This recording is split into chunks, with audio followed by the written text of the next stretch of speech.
Hey YouTubers, Electric Adventures here with the next episode in my Let's Make a Retro Game, which I hope to release more regularly this year. So for those who don't know, I've had a bit of ill health and very busy family and home life, so these do take a lot to prepare. But anyway, onwards with our game. So in this game we're looking at adding scoring to our game. So last time we added a collision detection routine. And we enabled our shots to actually hit the enemy objects. In this particular case we're just using meteors at the moment, and would make them disappear, which was great advance. But now, and there is a fair bit to get through this episode, so I hope you've all got your thinking hats on and a nice cup of coffee.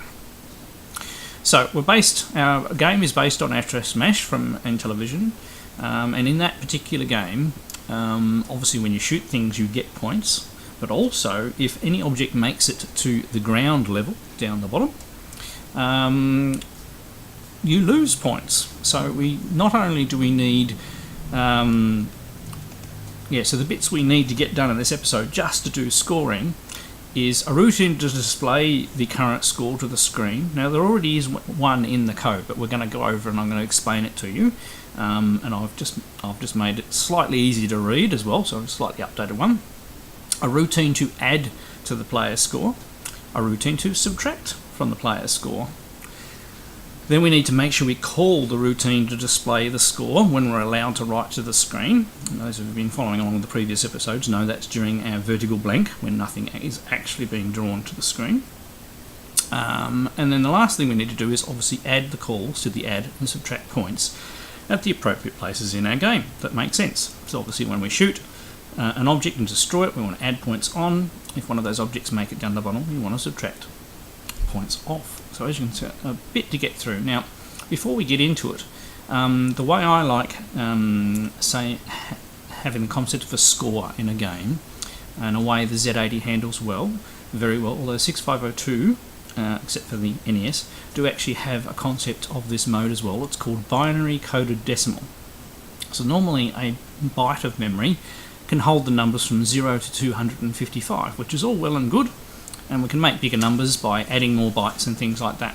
But when you actually want to go and display that on the screen just as the digits 0 to 9, it actually becomes more complicated at that stage, and scores something and other numbers on the screen usually do change quite rapidly. So an easier way of displaying decimal numbers is to use binary coded decimals. And what we do here is we divide the byte, which has 8 bits, up into 2 sets of 4 bits. Now each 4-bit can store a number between 0 and 9. So you get 2 digits. So basically you get from 0 to 99 available for each byte. And then when we write it out to the screen, it's much simpler. And we'll go over that as well. So, really quick explanation of BCD, and there are extra instructions in the ZA instruction set, and also the 6502, for handling binary coded decimal. Except on the NES, where they decided to remove those instructions. So, for our score, we're going to use 3 bytes of RAM.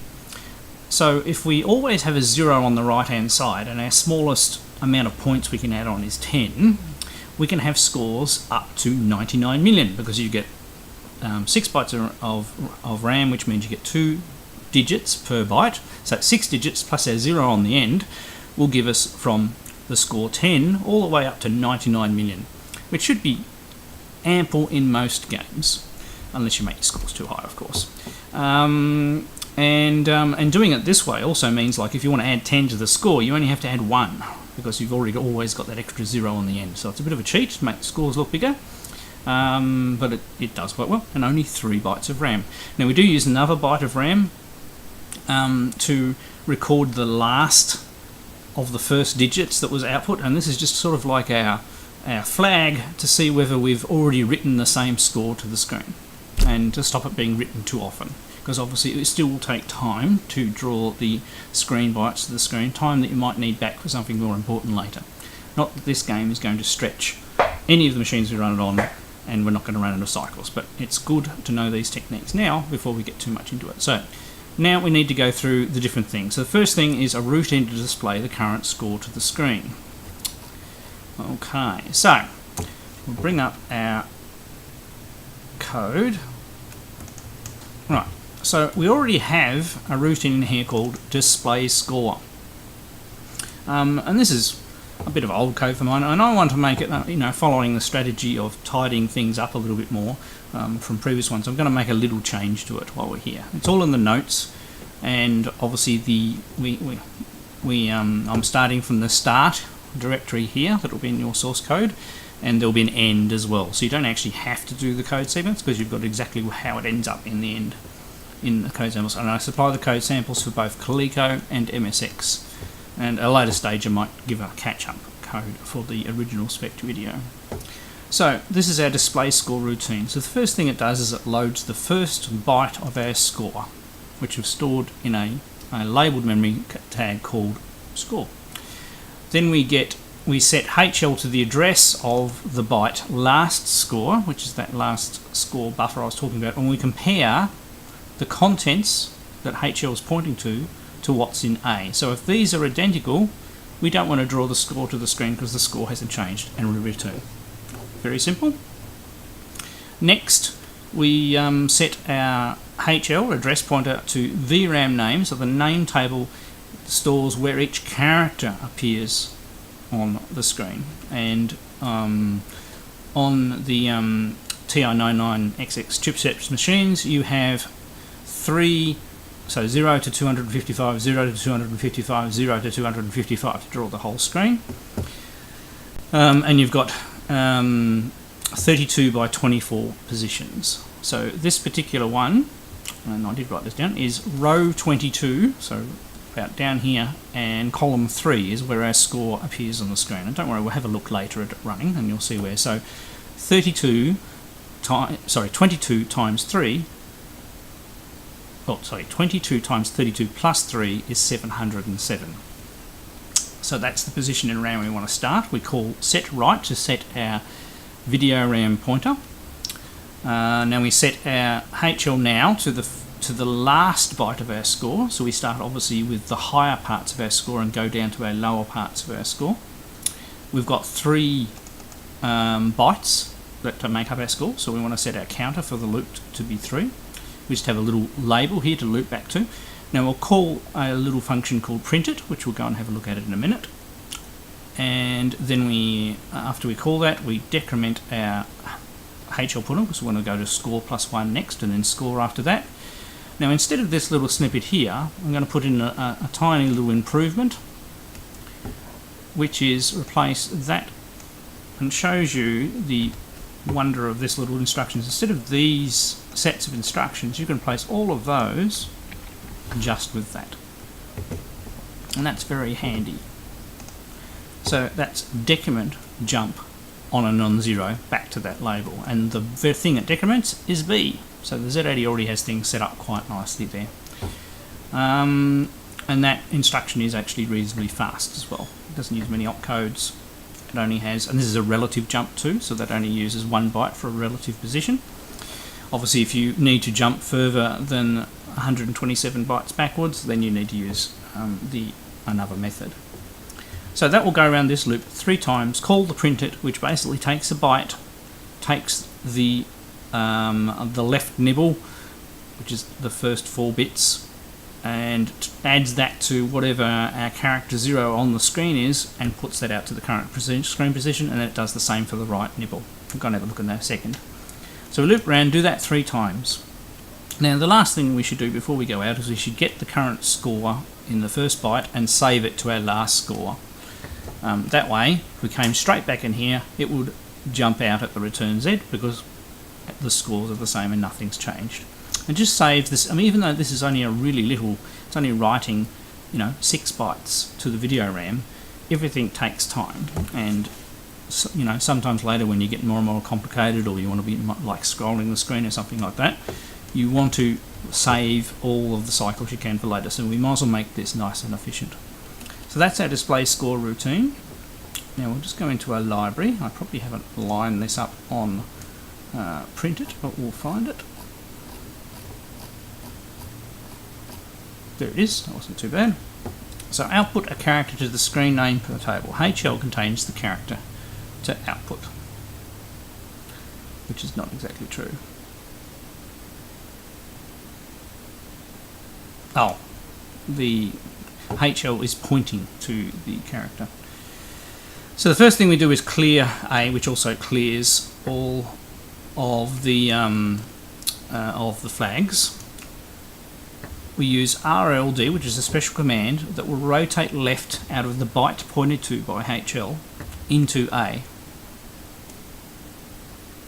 And it's RLD, so decimal. So it's it rotates the first 4 nibbles into the thing. So in one instruction, we increase it by 1 because that happens to be the offset in our name table. And most of the time, I set up my name table so that the 0 pattern is always a blank square, and then normally I start the 0 to 9 characters straight after that. So obviously we need to, 0 will be 1, so we need to add 1, and we just output that to our video RAM.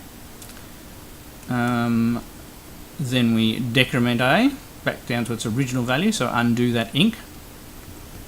We do another rotate, and that'll rotate the next nibble into A. We increment it again, output it, decrement it, and we do another rotate left, so we've preserved the information back in the original score, because we don't want this routine to actually corrupt where we're storing our score, so we need to put it back to how it was. So probably a little complicated. Hopefully I've explained that reasonably well enough, but you can have a look at the code yourself later. So that's displaying our score on the screen. Now next we need to add to our current score. Oops, have I gone the wrong way? Oh, of course. Hang on a second, I'll get our code.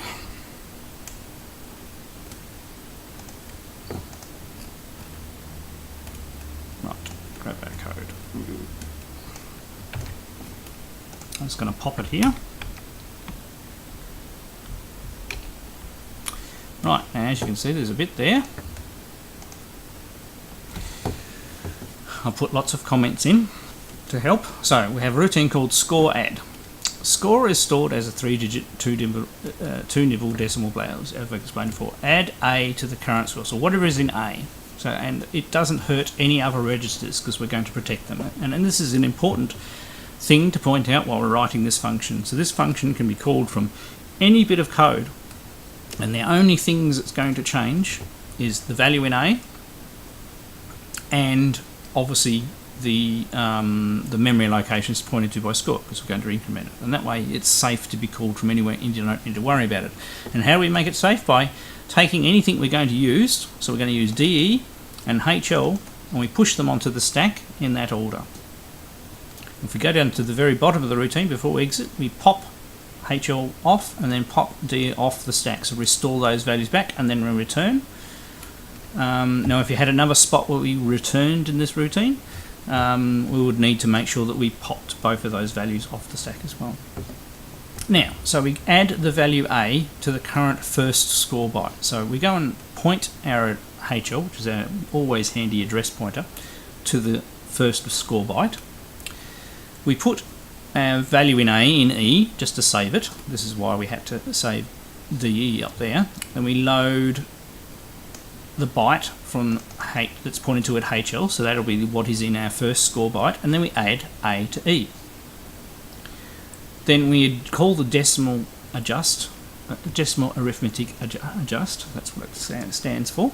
So that'll turn it back into a BCD number. So otherwise, if your first digit went above 9, it'd end up being, say, C, and it needs to take that bit and put it into the left-hand thing. So you only end up with between a number that looks like it's between 0 and 99 in those 2 bytes. And then we save that back to the first score byte. Very simple. Now, but what happens once we reach larger than 99? We need to know about that so we can increment the next bytes of the score. So that's what this next section is. And I could have done this as a loop because the 2 pieces of code are identical. So we increment our address pointer, so that'll take us to score plus 1. We get the byte. We add with carry this time, and we're just going to add 0 on. So if there's no carry, it'll just leave it the same. We do our decimal arithmetic adjust, and we store that back in the memory location. Then we do exactly the same thing for the third byte.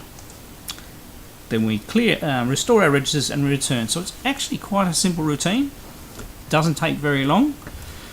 And you can now put whatever value you want. So if you put A as 1, that'll add 10 to our score, 2, 20, and so. Obviously, increments of 10 as a maximum, and you can add up to, you really shouldn't add more than 99 on, or this could run into troubles. But, I mean, you don't normally have scores in 8-bit games over 1,000. If you do, you need to add a little bit more complexity to this to handle the rounding a little better. Or sorry, the overflow a little better. Because this will only overflow one carry bit to the next thing, not multiples. Alright, so next we need to have a routine to subtract from a score. And this is a little bit more complicated. Let's get our code. Because of course we don't actually want our score to go negative.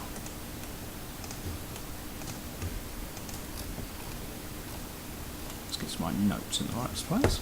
Okay, so above this I'm just going to add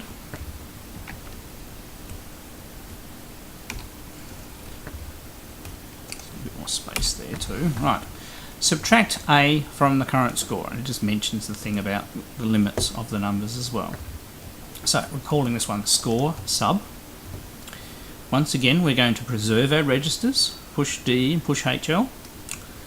Now subtract A from the first score byte, so the same thing as before, we save our value we're going to subtract in E, we set HL to the first score byte, we load our value from that byte and we subtract E. We do our decimal adjust and we save that new value back into our first score byte. Then we increment to the next byte, get the value, subtract with carry this time. So if we did have any carry, so if it made it less than 0, we would get a carry. And only add on 0 plus any carry. Do our decimal adjust, save that one back, and do exactly the same thing for the third byte. Once again, could have had a mini loop there. But do remember that jumping does take a bit more time than just flowing through code, and so if this was 3 times, I would definitely put a loop there. But we do have plenty of ROM space, so sometimes repeating code, and this is a technique used in 6502 a lot, is a way of getting speed rather than doing jumping, because jumping requires more cycles from the processor. Now, an important thing we do here at the end is we check that there was no carry on our last piece of arithmetic, because if the last piece of arithmetic, it means we've gone negative. So if your score was already 0 and you subtracted 1 from it, you'd get a carry from the first byte, and it would carry through all of the other ones, and they would go negative. They all had a value subtracted off them, and they would all be negative. So you don't want to carry over the last one. I mean, see that this situation would happen if somebody rolled the score as well, but that's okay, because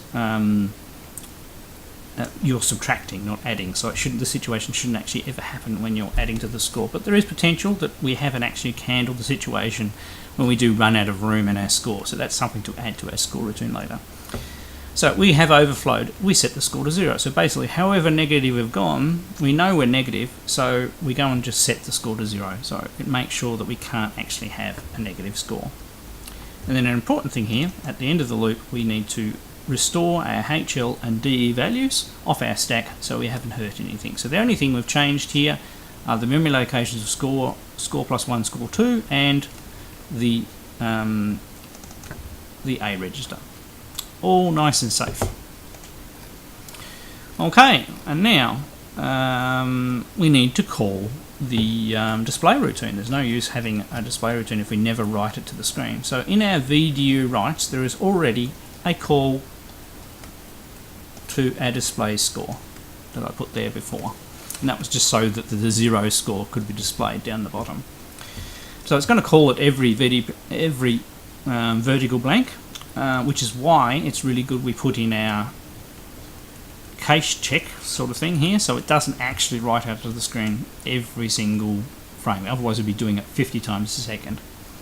And all of these video writes add up and come back to bite us later if we're not careful. So it's best being as efficient as we can as we go through. Now next, let's add our scoring to our actual game. So right, now I want you to find in your code, so we'll come up through the code here, and I'm going to scroll up so you can see exactly where it is. Right, so we want the move enemies routine. Now remember, so this, well, I'm not going to go through all this again, and we've left a couple of notes for later.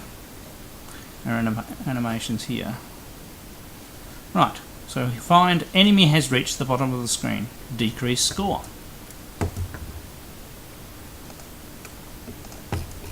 Let's get my source bit of code. And this is really, really simple. So now that we have our helpful routines, all we need to do is we want to decrease the score by 10 if something reaches the bottom. So I set A to 1, which is the equivalent of a score of 10, and we call score sub. I don't have to worry about anything else unless I really needed what the value was in A at this point, which I don't. And that's done. So that's actually subtracted 10 from our score. Now, let's go a little bit further down in our same routine, and then we have later we will increase the score. So this is where we want to go. Let's go to our code snippets. And I've got some notes in there as well. You can quite literally just paste this over this section. Okay, increase our score for hitting the asteroid. Note, later we will vary the score by type of enemy. So at the moment we only have the one type of enemy. So at later stages we'll have all sorts of different type of enemies, and they won't be just coming straight down the screen, they'll be coming down at angles and things like that. But we're just trying to take things one thing at a time.